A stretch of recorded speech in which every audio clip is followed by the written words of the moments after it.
trash, dumpsters, waste management. Yeah, that's what we're going to talk about today. Hi there, I'm Angela Brown, and this is Ask a House Cleaner.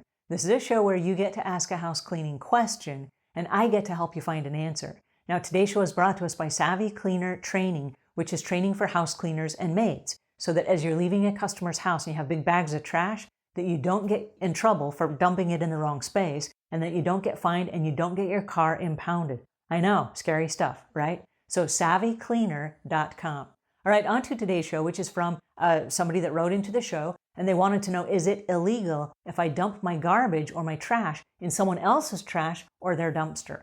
The answer is yes, it is. In the United States, every single state has different rules and regulations for what we call illegal dumping. And that includes you throwing something in a dumpster that's on a business property, or if it's on a construction site, or even those great big rollout tubs that people put at the end of their driveway where the trash comes by and picks it up once a week. So if you dump your trash in any of those receptacles and you are not paying the bill for those receptacles, it is illegal. Okay, so here's how that works.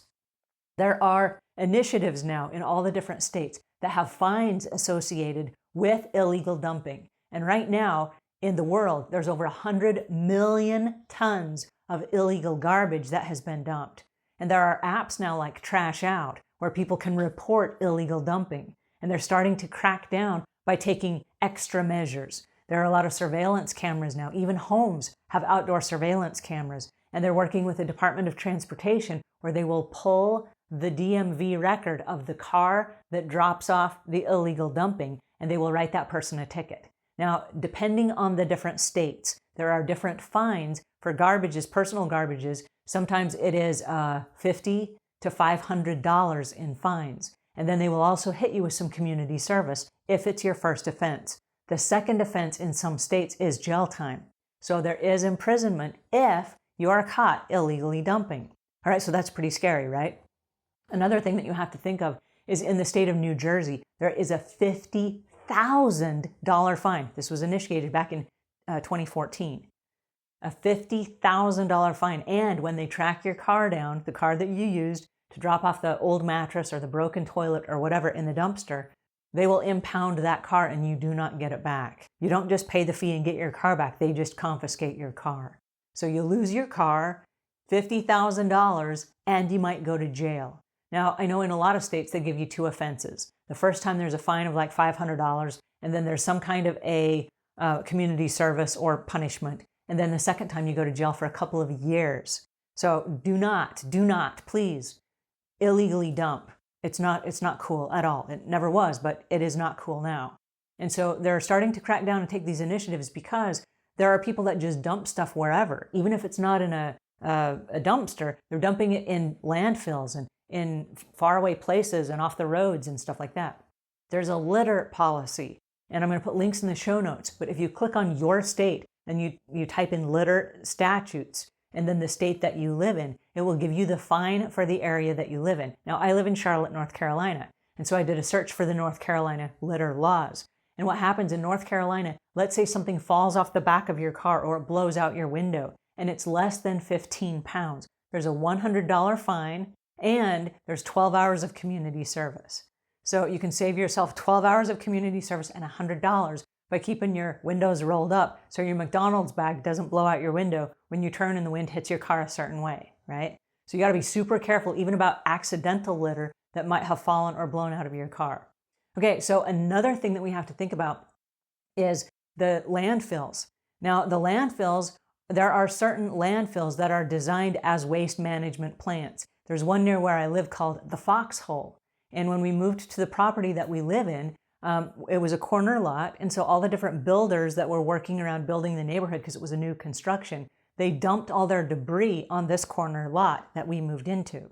So when they cleared the property for building our house, a bunch of the stuff got set in the back. So the whole back of our property had all kinds of stuff from the builders from previous house sites. So there was like extra sod, there were broken bricks, there were beer cans and bottles, there was broken toilets, a couple of doors, just weird stuff where people just dumped it in the back of the property. And we actually took ownership of the property with a lot of that junk still there. And so we had to go and rent a truck, and we took 17 truckloads of junk down to the landfill. Now, if you've never been to a landfill, it's pretty impressive. So when you drive in, there's a great big scale that your truck drives over. And we didn't have a truck, we had to rent a truck. You drive over it, and as you drive over it, it weighs how much weight you're bringing in. So like they know this particular style of truck weighs so much weight. And so as you drive over, then they add all the extra weight that you have in the back of the truck that goes to the landfill, and you have to pay for that. So it's not free, and this is one of the reasons why people are cracking down on illegal dumping. You got to pay for that. And if you've rented a dumpster and somebody dumps their crap in your dumpster, you got to pay for another dumpster so that you have enough space. And so any weight that you go over, like you're allotted so much weight, if you go over the weight when you're on that scale, they charge you like an extra $55. I mean, it's a lot of money. But then when you bring your junk in, they have different little sections. Like they have one for refrigerators and appliances and broken toilets and things like that, where they will store all that stuff. Then there's another one for steel and metal. Then they have one for consumables that are toxic, hazardous materials, if you will, that are like paint cans and oil that has been recycled from your lawnmower and things like that. So they have all these different sections where they will deal with, manage properly, dispose of things like old tires, for example, or if you have old broken down swimming pools that your kids used when they were young. They will take all this stuff, but you got to pay for it. And so when somebody dumps their stuff in your dumpster, you have to pay the extra fines. Now, the problem is this: if someone illegally dumps in your dumpster that you rented and there's hazardous materials in there, when it gets to the landfill, they charge you extra because that wasn't part of the agreement. So there are a lot of reasons why illegal dumping is just not cool at all.